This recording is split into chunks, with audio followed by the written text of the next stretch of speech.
반갑습니다. 끝까지 견디는 공동체.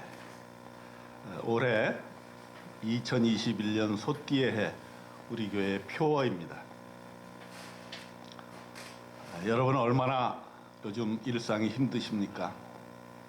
지난 한 해 코로나로 인해서 정말 어려운 한 해를 겪었는데 올해도 작년 못지않게 힘든 한 해가 될 걸로 예상이 됩니다.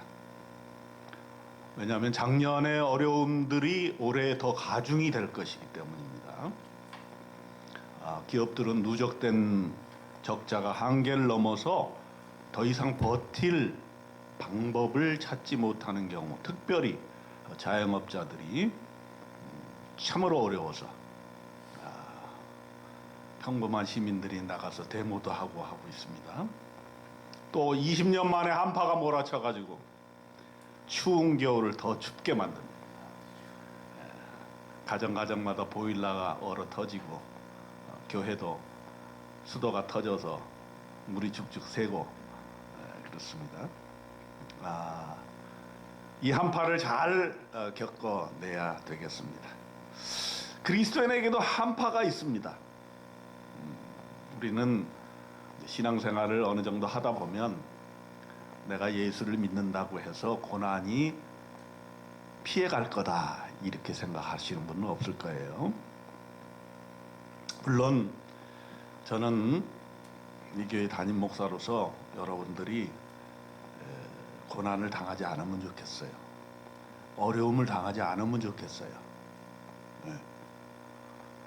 아무 일 없이 평안하게 돈도 잘 벌고 건강하고 가족도 평안하고 자식들도 자기가 원하는 대로 다 잘 됐으면 좋겠습니다. 그게 저의 희망이고 또 하나님께서도 그걸 희망하실 수 있겠습니다. 그런데 고난은 옵니다. 그리고 우리 일상 국민들에게도 올해 고난이 올 것이라는 것 누구나 예견하고 있습니다. 그래서 오늘은 제가 이 설교를 통해서 우리가 어떻게 고난을 극복해 나가는 것이 그리스도인으로서의 고난 극복의 방법, 키워드, 세상 사람들과는 조금 다른 그리스도인이기 때문에 우리가 고난을 어떻게 극복해 나가야 될 것인가 하는 문제, 이런 문제를 좀 이야기하려고 합니다. 고난을 당하게 되면, 어려운 일이 오면 우리가 제일 먼저 해야 될 일은 특별히 그리스도인으로서 제일 우리 그리스도인이 고난 극복의 가장 첫걸음, 이것은 하나님 앞에 돌아가는 겁니다. 하나님 앞에 잘못을 순순히 시인하는 겁니다. 여러분 혹시 그러려는지 몰라요. 난 잘못한 것도 없는데 고난이 온다.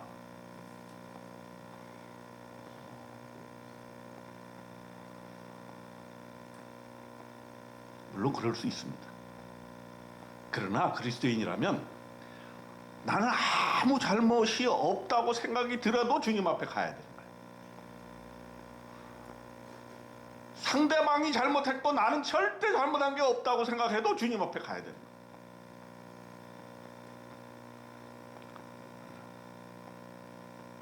예를 들어 우리가 병에 걸리잖아요. 그러면 의사 선생님한테 갑니다. 의사 선생님이 병을 진단합니다.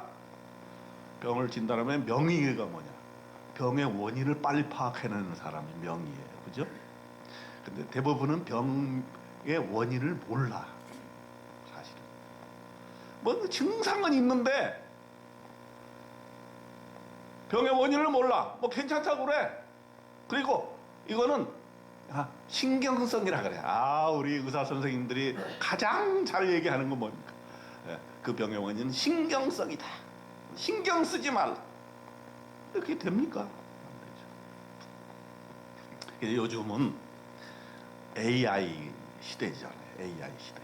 그래서 병도 말이죠. AI가 다 진단을 해내는데 특히 암 이거 찾아내는 거는 의사보다 AI가 더 정확도가 높아져 가고 있다는 사실이에요. 그래서 의사 선생님들 바짝 긴장해야 됩니다.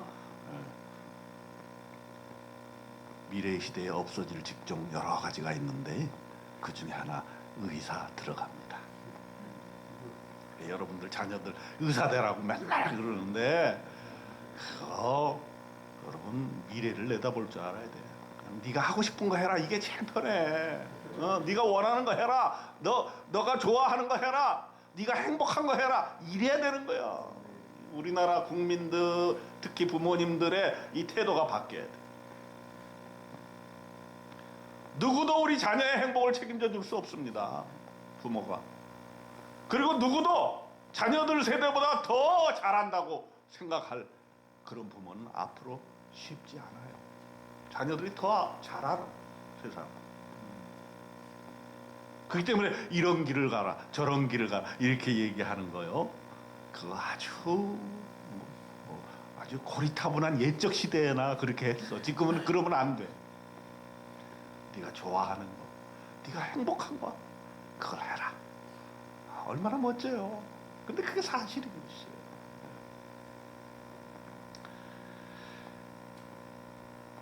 우리가 그리스도인으로서 고난 극복을 어떻게 해야 될 것인가라는 것을 성경에 기초를 두고 해결책을 찾는 것, 이것도 사실은 AI랑 비슷하다고 봐요. 왜냐하면 성경이라고 하는 것은 수천 년 동안 수억의 사람들이 예수 믿고 또 하나님을 믿고 그러면서 고난을 극복해온, 믿음으로 극복해온 그 원리들을 성경이 이야기하고 있기 때문에 우리는 성경으로 돌아가는 것이고, 가장 기본적인 고난의 극복의 기초는 뭐냐?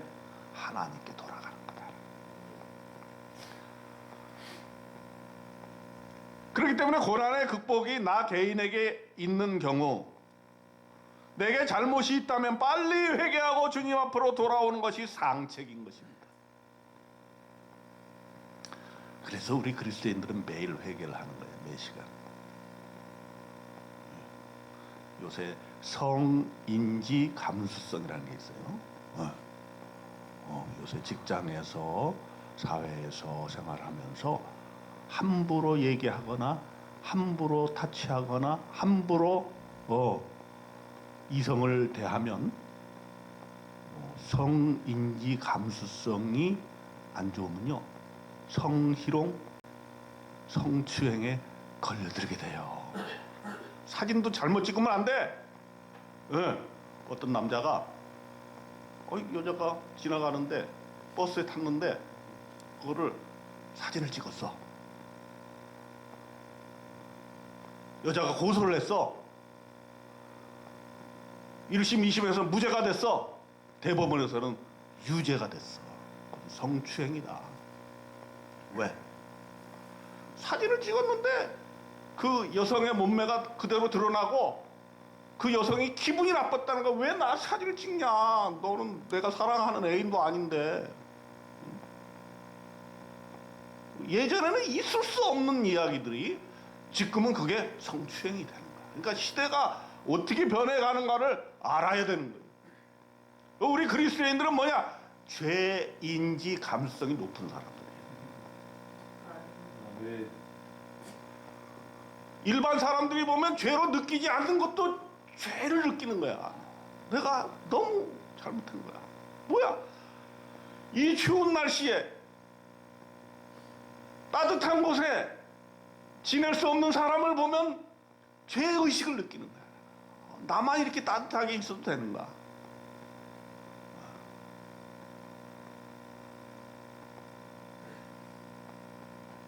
법으로 전혀 죄가 안 되는 것도 우리 믿는 그리스도인들은 내가 지금 해야 될 일을 제대로 못하고 있구나. 내가 손을 펴서 다른 사람을 돕지 못하고 있구나. 여기에 내 인생은 왜 이렇게 베풀지 못하는가에 대한 반성이 있게 되는 거죠. 그래서 사도 바울처럼 아주 위대한 성경의 인물도 자기를 뭐라고 표현했냐면 죄인 중에 내가 괴수다 이랬어요. 아니 사도 바울처럼 개척도 많이 하고 성경도 많이 쓰고 위대한 선교사요 위대한 목회자가 그렇게 죄를 많이 지었다고 나는 죄인의 괴수다 이렇게 얘기를 했겠어요? 뭐냐면 그만큼 죄 인지 감수성이 높다라고 하는 거예요. 그래서 우리는 뭔 일이 일어나면 빨리 하나님께 가서 해결을 해야 돼. 심지어는 자녀들에게 뭔 일이 일어나도 우리는 기도해야 돼. 내가 뭘 잘못해서 자녀가 저렇게 어려움을 겪고 있는가.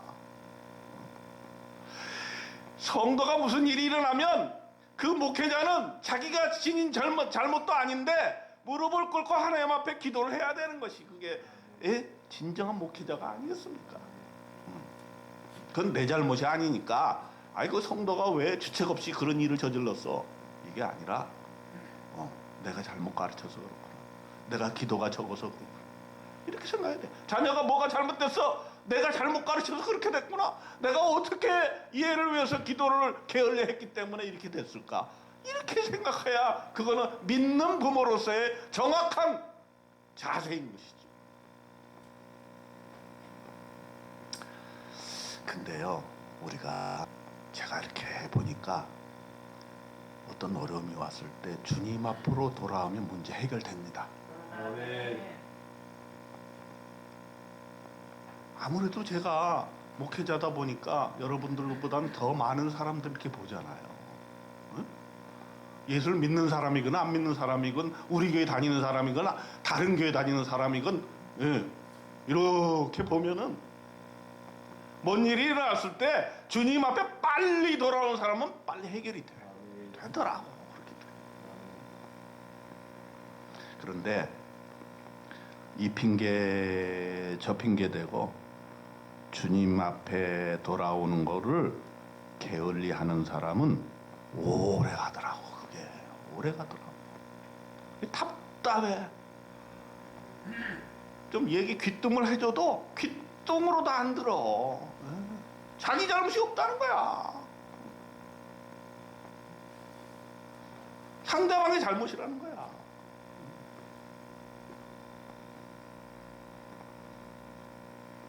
특별히 저는 이런 생각을 요새 해봐요. 예전에 예수 잘 믿다가 지금은 예수 잘 안 믿는 사람 있잖아요. 예전에 교회 잘 다니다가 교회를 떠난 사람 있잖아요.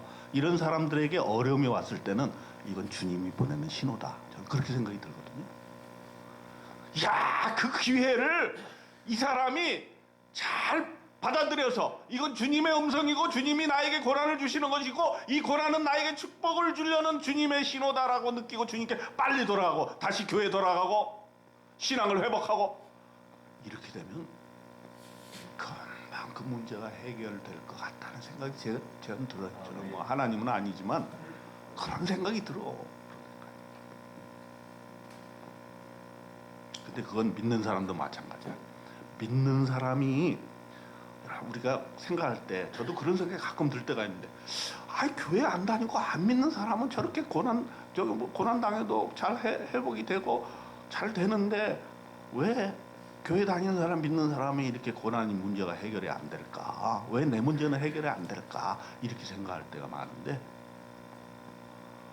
제가 조금 생각을 더 깊이 해보니까 그럴 수밖에 없는 것 같아. 우리 믿는 사람은요 고난을 당해도 좀 더 당합니다. 왜 그럴까요? 하나님이 그 고난을 통해서 뭔가 말씀하시기 때문이에요. 그 고난이 나쁘다 이렇게 고난은 오지 마라 이렇게만 생각해서 그렇지 고난을 당하면서 우리가 좀 정신 차리고 기도하면서 이 고난을 하나님께서 왜 주셨을까라고 생각을 하면 분명히 하나님의 뜻이 있다라고 하는 거죠. 예수 믿는 주님의 자녀가 고난으로부터 어려움을 당하고 있는데 빨리 해결해 주시지 않고 더디고 고난이 가중될 때 분명히 이유가 있는 것입니다. 특별히 예수 믿기 때문에 더 이유가 있는 거예요. 그래서 불만 가질 필요가 없어요. 왜 안 믿는 사람 저렇게 잘 되는데 나는 왜 고난이 문제가 해결이 안 되냐? 그렇지 않습니다. 왜? 하나님께서 그 고난을 통해서 뭔가를 주시려고 하는데, 제가 인간적으로 봐도요, 요즘에 그런 생각을 많이 해봐요. 제가 설교 시간에 그런 얘기 많이 했잖아요. 이 고난을 좀 당해본 사람은 인간미가 있어. 그냥 고난도 안 당하고 그냥 부모가 해주는 거 재산 물려줘가지고 평범하게 평탄하게 잘 그런 사람들은요 매력이 없습니다. 매력이 없고요. 또 보면은 남 도와줄 줄도 몰라요. 그러다. 우리가 이제 뭐 거저받았으니 거저주라 해가지고 뭐 이렇게 좀 돕는 일들을 많이 하잖아요. 보면은요 없는 사람들이 더 잘 도와줘. 물론 제가 뭐 부자를 싫어하는 거 아니에요. 부자 제 좋아합니다. 근데 어렵다는 얘기야. 부자들이 이렇게 손을 벌려서 다른 사람을 도와주는, 많이 도와줄 것 같죠? 안 그렇단 얘기야. 오히려 가난하고 못 살고 고난을 당한 사람들이 더 도와주더라. 이게 저의 지금까지의 경험입니다.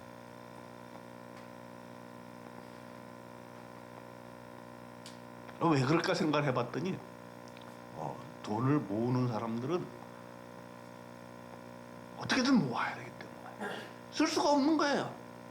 모으고 또 모으고 축적하고 재산을 축적하고 자본을 축적해야만 자본주의 사회에서는 그 자본을 가지고 더 부자가 될 수 있기 때문에, 네. 그렇기 때문에 절대 함부로 이거를 내보낼 수가 없는 거야. 흘려보낼 수가 없는 거야. 그래서 부의 개념, 신앙적인 부의 개념을 우리가 잘 알아야 되는 거야. 예. 신앙적으로 부자는 누구냐? 돈만 많다고 부자냐? 큰 집에 산다고 부자냐? 예. 신앙인들은 그렇게 보면 안 되는 거야. 신앙인들이 저기 구중궁궐에 사는 사람 부러워하거나 돈 많은 사람을 부러워하거나 그러면 안 되는 거야. 그거는 하나님을 업신여기는 거지. 신앙인은 어떻게 해야 되느냐? 다른 사람을 잘 쓰는 사람을 부자라고 인정을 해줘야 돼.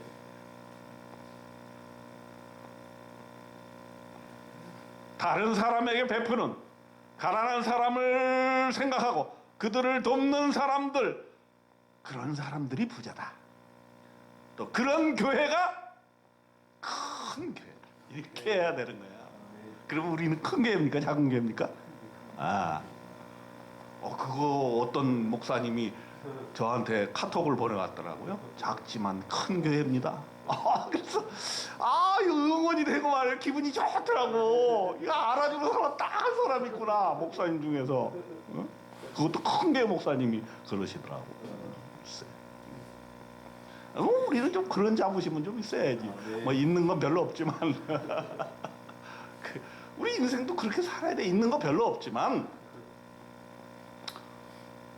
베풀 때 좀 베풀고 말이야. 그러니까 그냥 모으려고만 하지 말고 그 중에 일부는 좀 이렇게 남을 위해서 쓰겠다, 이런 자세가 있어야 돼요.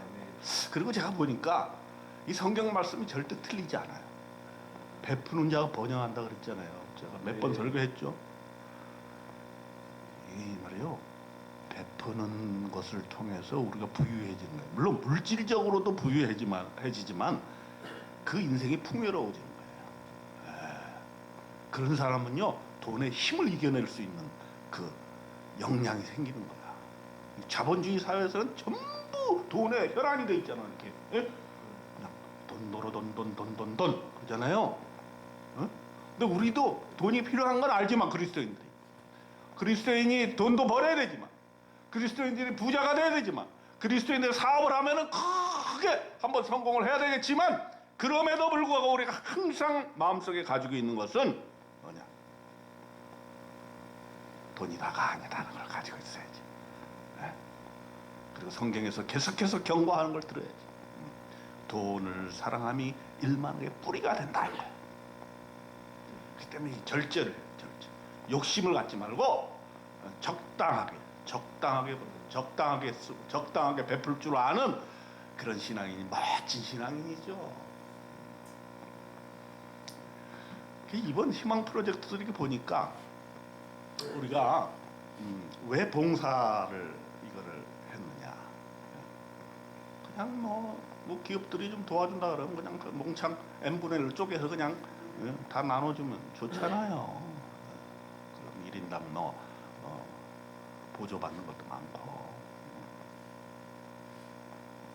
근데 왜 그거를 봉사를 하도록 기회를 주는가?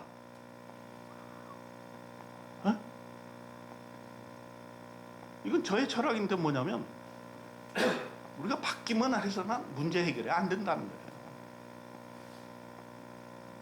주는 기회를 줘야 된다. 주는 기회.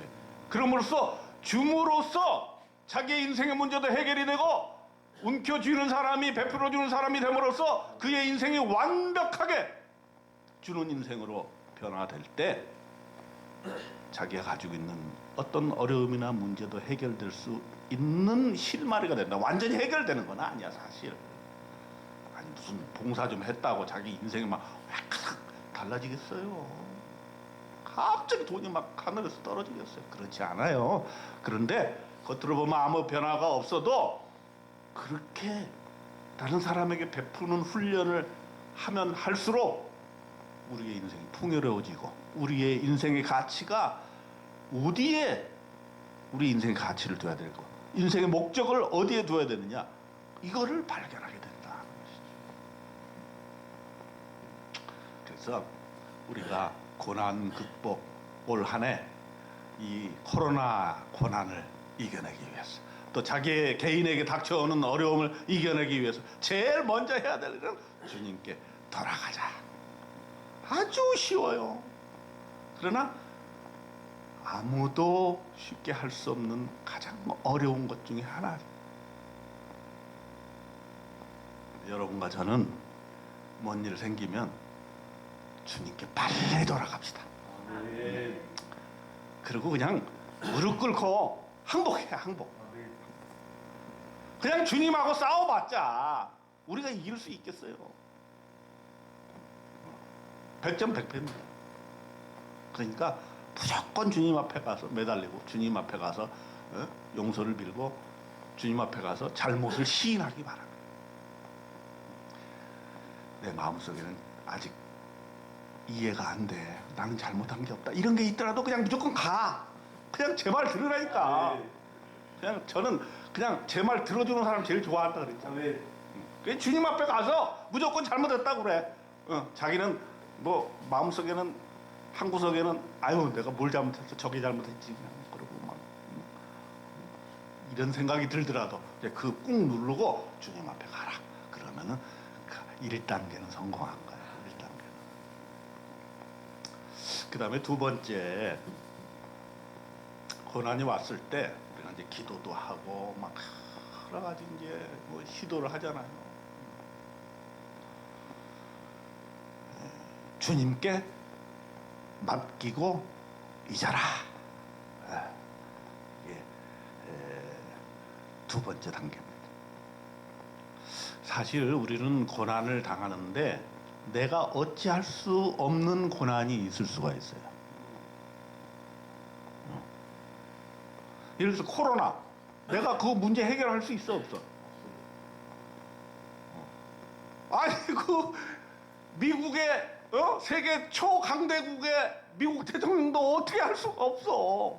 자기도 코로나 걸렸지. 지금 미국이 제1위야 코로나. 그냥 다 걸려가지고 다 지금 죽어가고 있는데도 아직도 저러고 있어. 대통령이 내놓는다 만다.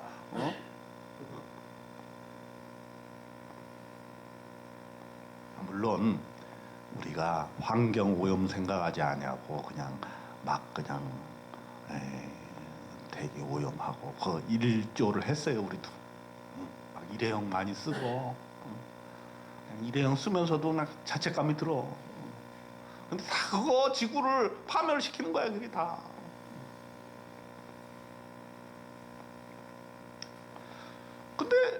우리가 사실은 모든 권한을 자기 개인, 어떤 한 사람의 개인의 잘못으로만 돌리는 건 저는 아니다 이렇게 생각해요. 자기도 어쩔 수 없는 경우가 있어. 우리 에듀케 학생들을 봐요. 얼마나 멋져 그냥. 키도 크고 얼굴도 잘생기고. 근데 어렸을 때부터 가져온 그런 경험들이 있거든. 그건 본인이 어찌할 수가 없는 거야. 그리고 또 그게 부모만의 잘못이다 이렇게 얘기할 수도 없어요. 부모는 부모대로의 그 사정이 있었던 거지.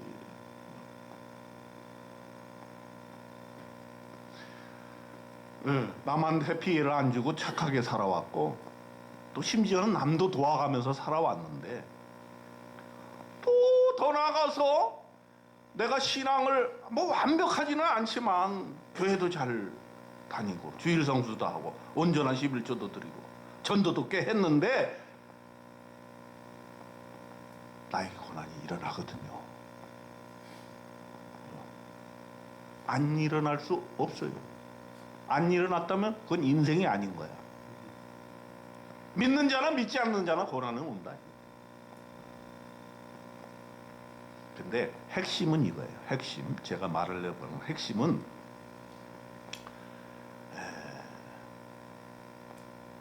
모든 고난이 우리가 다 이해할 수 있는 것이 아니다. 그게 인생의 한계, 또 인생의 비밀이야. 뭐 나에게 일어나는 모든 일을 내가 다 이해할 수 있다면 그건 신이지. 또 나에게는 절대 고난이 안 일어나게 하겠다라고 하는 것은 그건 인간의 교만이지. 그게 어떤 이유로 그것이 오는지는 나는 잘 몰라. 그렇지만 그게 와. 고난이 와. 어려움이 와.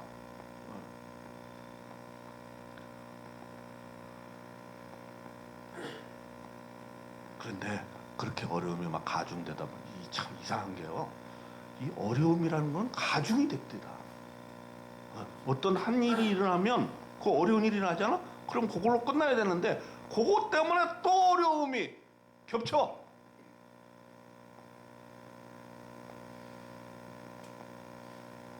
그러니까 어려움을 겪는 사람들이 그 어려움에서 헤어나기가 쉽지가 않은 거예요. 그럴 때는 국가도 도와줘야 되는 거죠. 국가도. 교회도 도와줘야 되는 거예요. 그 주변에서 친인척들이 같이 도와야 되는 거죠. 그렇죠? 그래서 이웃이 필요한 거죠.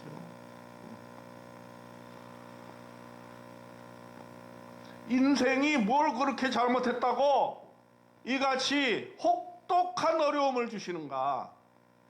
원망스러울 때가 우리는 많습니다. 아무런 해결책도 보이지 않고 심지어는 극단적인 선택까지 하고 싶은 마음이 들 때도 있습니다. 안 됩니다. 죽으면 안 돼. 요즘 우리 사회 현상이 뭐 껐다가 그냥 죽고 말아. 죽으면 되지 뭐. 그건 하나님께 대한 큰 잘못입니다. 우리 인생이 얼마나 귀한 것인데 내 하나의 인생을 위해서 우리 주님께서 십자가에 못 박혀서 돌아가실 정도로 그렇게 우리는 귀한 존재인데 내가 내 마음대로 내 목숨을 끊어서 문제 해결을 하겠다고? 그건 안 되는 일이에요. 주님께서 우리에게 해결책을 주셨는데 무슨 해결책이냐? 수고하고 무거운 짐진 자들아 다 내게로 오라. 내가 너희를 쉬게 하리라. 마태복음 11장 28절에. 이 구절은 돌아가신 우리 선친께서 제일 좋아하던 구절이에요. 성경책 수첩에 항상 넣어가지고 그거를 이렇게 보신 것 같아요. 이렇게 그 나중에 유품을 정리하다 보니까 그게 있어요. 평소에도 그 구절 좋아하신다고 얘기했어요. 뭐 정치도 하셨고 언론도 하셨는데 저는 이렇게 막내기 때문에 뭐 아버지가 하는 일에 별로 관심이 없었어요. 그냥 나는 나놀기에 바빠갖고 저는 뭐 그냥 그 어렸을 때 생각해 보면 진짜 노는 게 재밌었어요. 그냥 눈만 뜨면 나가서 축구하고 눈만 뜨면 겨울에 이런 그냥 50명씩 모여가지고 눈싸움 하고 막 예. 그리고 저 효창공원 그때마다 효창공원 그 개구역으로 들어갈 수가 있었거든요. 거기 가서 막 축구하고 그러니 뭐 아버님이 뭐 정치를 하건 아버님이 무슨 언론을 하건 나하고는 아무런 상관이 없었어. 근데 돌아가시고 나서 이렇게 생각해 보니까 야, 아버님도 참 어려운 일들을 많이 당하셨겠다 이런 생각이 들어요. 왜냐하면 뭐 그 민주화가 안 된 상태에서 정치를 했는데 무소속으로 정치를 했어. 또 언론이 자리 잡지 않은 상태에서 언론을 하나 창간을 했어. 그것 때문에 또 남산까지 끌려갔어. 그럼 나는 그런 얘기 그냥 귓등으로 들었는데 지금 생각해보니까 야 그거 무지하게 고난을 당하셨더라고.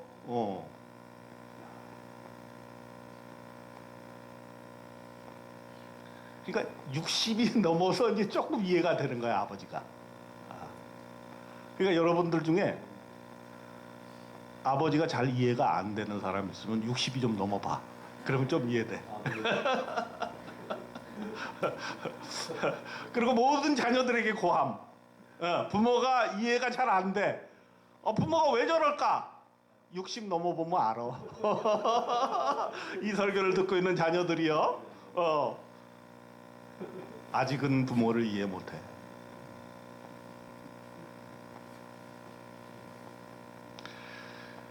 이 세상의 무게를 지고 있는 사람, 내가 감당할 수 없는 무게를 지니고 가는 인생 내려놓으라는 거예요. 네 혼자서 해결 못한다. 주님이 다 아시는 거지. 근데 왜 그 무거운 짐을 그냥 지 혼자서 지고 지가 해결해 보겠다고 그렇게 애를 쓰느냐. 해결 안 된다. 그걸 빨리 알아야 돼, 빨리. 자, 이 말은 제가 뭐 다른 종교를 폄하해서가 아니라 불교의 무소유하고는 조금 다른 개념이야. 불교는 소유를 하지 말라는 건데 우리는 소유하라는 얘기야. 응? 근데 소유하다 보면 그게 짐이 돼. 그럼 어떻게? 주님께 맡기라. 그 짐을 주님께 넘겨드리라는 얘기. 무념무상으로 열반의 경지에 오름으로써 나의 이 인생의 어려운 고통의 문제를 해결하라고 이제 불교는 가르치지만 기독교는 그냥 생활해라. 무슨 카톨릭이나 불교는 스님이나 신부님이 결혼을 안 하잖아요. 근데 기독교는, 개신교는 결혼해. 목사도. 뭐 어느 게 좋다 이렇게 얘기하기는 힘들어요. 신부들은 결혼을 안 하기 때문에 얼마나 자유롭겠어요. 그러나 가장 제가 참 이해하기 힘든 게 아니 결혼도 안 해본 사람이 어떻게 결혼 상담을 해? 자녀도 안 낳아본 사람이 자녀 때문에 고통도 안 당해본 사람이 어떻게 자녀 상담을 해? 또 웃기는 얘기 같아. 폄하하는 건 아니에요. 근데 물론 이제 개신교는 똑같이 생활하잖아. 평신도하고 똑같아. 똑같이 결혼도 하고, 똑같이 자녀도 낳고. 똑같이 성도들하고 똑같은 생각을 해. 물론 그게 이제 사역을 하다 보면 뭐 어려운 점도 있죠. 그게 교회의 부담이 되기도 해. 그래서 어떤 교회 청빙서에 보면은 자녀 셋은 안 됨 이런 것도 있어요. 원래 이제 교회에서 다 그거 자녀 교육도 시켜야 되고 생활비도 줘야 되잖아요. 그러니까 어떤 사람은요, 어이구 지난번에 그 목사님 사모님 같은 경우 10명을 낳았잖아요. 그분은 개척해야 돼. 응. 일반 교회에서 그거 어떻게 감당을 해? 못해. 근데 이 전점도 있어요. 뭐냐면 똑같이 경험을 하기 때문에 같이 고민하는 거야. 목사도 고민하고 성도도 고민하고 이렇게 하는 거야. 생활하면서 생존을 영위하면서 가족과 더불어 생활하면서 결혼도 하면서 자식도 낳으면서 모든 짐을 주께 맡기는 것을 우리가 경험하는 거지. 그렇기 때문에 그리스도인의 진정한 쉼이라고 하는 것은 명상을 통해서 이렇게 다 어떤 그런 어떤 삶의 태도를 통해서 오는 것이 아니고, 또는 나는 자연인이다 그런 프로그램에서 하는 것처럼 산속에 이렇게 들어가야만 평안함을 누리겠다. 물론 거기서 암도 낫고 그런 사람들 있더라고. 이렇게 나도 그 프로를 가끔 봐요. 특히 이제 중년 남자들이 그거 로망이래, 로망. 산속에 들어가서 사는 거, 그게 로망이야. 또 그것보다 조금 덜한 거는 이제 전원주택에 가서 사는 거. 근데 나는 뭐 살아보지는 않았지만 산속에 들어가 보지는 않았지만, 물론 제가 중학교 때는 산속에 들어가서 한 2달 살았어요. 중학교 때 북한산에. 그래서 내가 이제 손주들 데리고 한번 가볼 참이야. 얘네들이 잘 걷기만 하면 그냥 거기 가서 내가 한 2달 돌을 닦았거든요. 거기서. 그래서 뭐 산속에 들어가겠다는 생각은 없어 지금. 그 다음에 뭐랄까요? 전원. 옛날 한동안은 저는 또 전원 목회에 대한 꿈이 좀 있었어요. 네, 전원 목회. 산속에 어울러진 곳에 말이야, 교회를 다 해가지고 말이죠. 성도들이 주말만 되면 거기 와서 힘을 얻고, 환상 아닙니까? 근데 그 꿈도 버렸습니다. 제가 몇 번 농사를 한번 좀 도와줘 봤더니 아이고 힘들어서 도저히 안 되겠더라고. 내가 개치고 닥치고 농사 좀 하면서 노후를 좀 이렇게 보내면 좋지 않을까 생각했는데 그거 쉬운 일이 아니더라고. 농사 해본 사람은 다 알아. 안 해본 사람이 괜히 아우 그거 좋겠다 이렇게 생각을 하지. 근데 그렇게 피한다고 되는 게 아니야. 도심을 피한다고 스트레스가 없는 게 아니야. 물론 조금은 없어지겠지. 우리가 생활을 하면서 그 문제를 해결해야 되는 거야. 우리 그리스도인들은 그래. 그래서 도망가지 마. 이단이 뭐냐? 아니 교회에서 생활하면 되는데 꼭 자기네들끼리 산속에 가서 살겠다는 거야. 그리고 다 재산을 갖다가 바쳐라 이거지. 그건 이단이야. 제가 이단이 아닌 이유는 여러분 보고 재산 가져오라고 그러지 않기 때문에 이단이 아닌 거예요. 저는 여러분이 집문서 가지고 와서 이거 헌금하겠다 그러면 어떻게 할 것 같아? 아니야, 고민이 될 것 같아. 근데 지금 생각으로는 그래요. 아이고, 기도해 보세요. 아닌 것 같습니다. 그리고 자식하고 상의했어요. 자식이 그거를 인정해야지. 어떤 목사님이 어떤 할머니가 그거 가져왔는데 낼름 받았다가 아주 생고생을 했어. 생고생. 생고생을 했어. 그러니까 우리 그리스도인들은 뭐냐? 고난 극복이라는 게 살면서 극복하는 거야. 도피하지 마. 책임 전가하지 마. 그냥 내가 견뎌내면서 극복하는 거야. 그러면서 마지막으로 제가 제시합니다. 혼자서 그렇게 끙끙 앓지 말고 함께 해결해 가면 참 좋아. 그게 공동체야.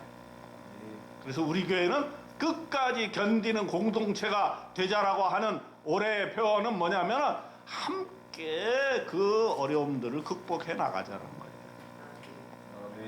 혼자 고민하지 말고 도움을 청하. 또 이웃의 고난을 나 몰라 하지 말고 함께 돕자. 나 살기 바쁜데 누가 나를 도와주겠는가? 나도 힘들어 죽겠는 게 어찌 다른 사람의 일을 돌봐줄 수 있는가? 이렇게 우리는 보통 생각하는데 그게 아니라는 거죠. 우리가 인생 살다 보면 내가 어려움이 처할 때도 있고 다른 사람이 어려움이 처할 때도 있고, 그래서 도울 수 있을 때 도와야 된다는 거예요.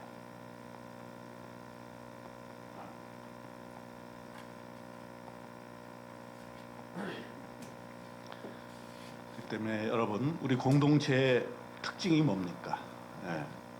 서로 도우면서 살고 콩 한 쪽이라도 나눠 먹으면서 살자.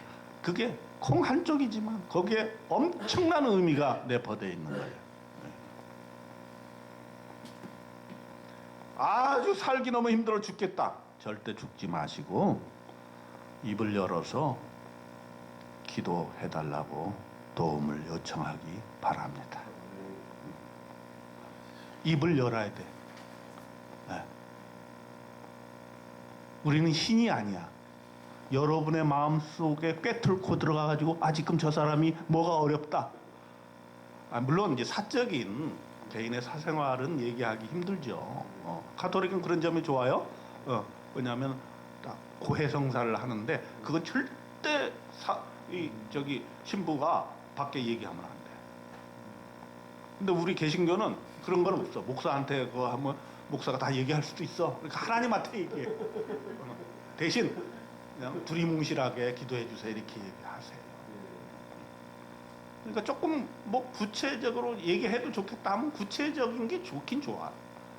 그래서 저는 신방, 이사를 갔을 때 신방의 장점은 뭐냐, 그리고 제가 어떤 사업장에 누가 기도해 달라 그러면 꼭 내가 가보면 안 되겠느냐 하는 이유가 있어요. 왜?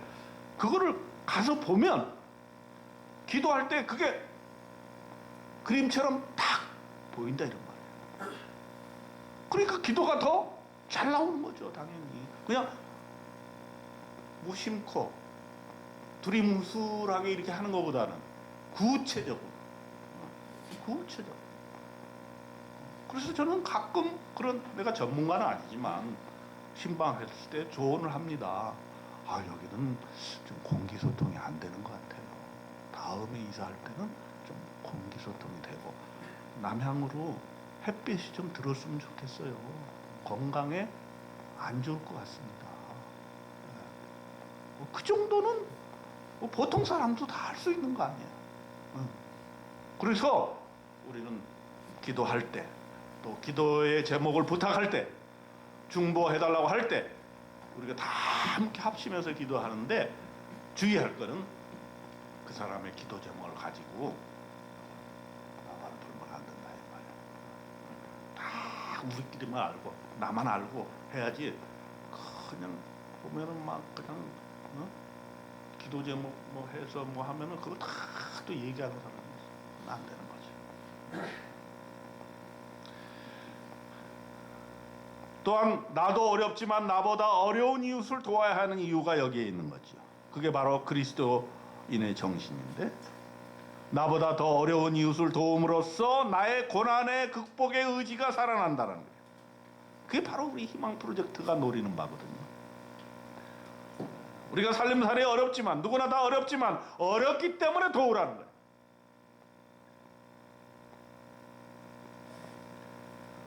그리고 국가가, 교회가 함께 도우게 됐을 때 우리 나라 공동체도 살아나고, 우리 또 동네 공동체도 살아나고, 교회 공동체도 살아난다. 봉사할 때 내 안에 잠재되어 있던 이웃사랑의 본능이 일깨워지고, 한번 봉사의 맛을 들인 사람은 그 봉사가 주는 인생의 감동과 희열을 결코 잊을 수가 없기 때문에 그 섬김으로 말미암아 감사가 늘어나게 되고, 감사하게 되면 그 문제의 근본을 해결할 수 있는 아이디어가 떠올라요. 또 감사하는 사람을 돕고 싶어지는 거예요. 여러분, 저는 그래요. 그렇게 사람을 도울 때 그 사람이 그냥 감사하지도 않고 맨날 달라고 하는 사람이 있어. 이런 사람 나는 도와주기 싫더라고. 그리고 무슨 맡겨놨어? 맨날 달래 맨날. 이런 사람이 있어요. 그러면 안 돼. 그냥 감사함으로 도움을 받을 땐 받고, 또 줄 때는 줘야지. 왜 줄 게 없어? 마음을 쓰기 나름이지. 그래서 주는 사람은 자신의 곳간이 차고 넘치는 신비한 신앙의 경험을 하게 될 것입니다. 그래서 성경은 베푸는 자가 번영한다고 말씀하시는 것입니다. 고난의 극복이라고 하는 것은 개인의 결심과 극복의 도전으로만 오는 것이 아니라 나와 너가 함께 고난 극복에 동참함으로써 진실로 고난을 극복하게 되는 것입니다. 이러한 사회가 바로 성경이 바라는 이상적인 사회입니다. 이 어려운 시기에 우리는 하나님께로 돌아가야 됩니다. 모든 짐을 주님께 내려놓고 잠시 쉬었다가 하는 것도 하나의 방법이에요. 물론 이런 어려운 코로나 시대에 새로 이렇게 비즈니스를 여는 사람도 있더라고. 그런 사람 진짜 용기가 있는 것 같아. 근데 보통은 좀 한 박자 쉬고 가자, 아마 이런 분도 있어. 나는 그것도 괜찮다고 봐. 그냥 어려울 때 어떻게든 해보려고 하는 것도 그 참 가상하지만, 이럴 때 그냥 좀 쉬자, 욕심을 다 내려놓고 쉬자, 이것도 하나의 방법일 수가 있는데, 혼자 고민하지 말고 우리가 마음을 모두어서 고난이 예상되는 이 2021년 새해 두 번째 주일 설교를 통해서 끝까지 견디는 공동체라는 이런 말씀을 주신 것은 하나님께서 올 한 해를 이겨내라고 주시는 말씀인 것입니다. 기도하겠습니다. 하나님 아버지, 새로운 한 해가 어려움이 예상이 됩니다. 한파가 몰아치고 있습니다. 여기저기에서 수도관이 터지고 보일러가 터집니다. 우리 인생도 이렇게 터지고 또 터지고 어려움이 몰려올 때가 있습니다. 이럴 때 우왕좌왕하지 말고 우리는 근본 가지고 하나님께로 돌아가야 합니다. 예수님께 짐을 내려놓고 싶습니다. 더 나아가서 나보다 더 어려운 이웃을 찾아감으로써 내 곳간이 다시금 차고 넘치는 놀라운 경험을 하게 도와 주시옵소서. 우리 주님 예수 그리스도 이름으로 간절히 기도드리옵나이다. 아멘.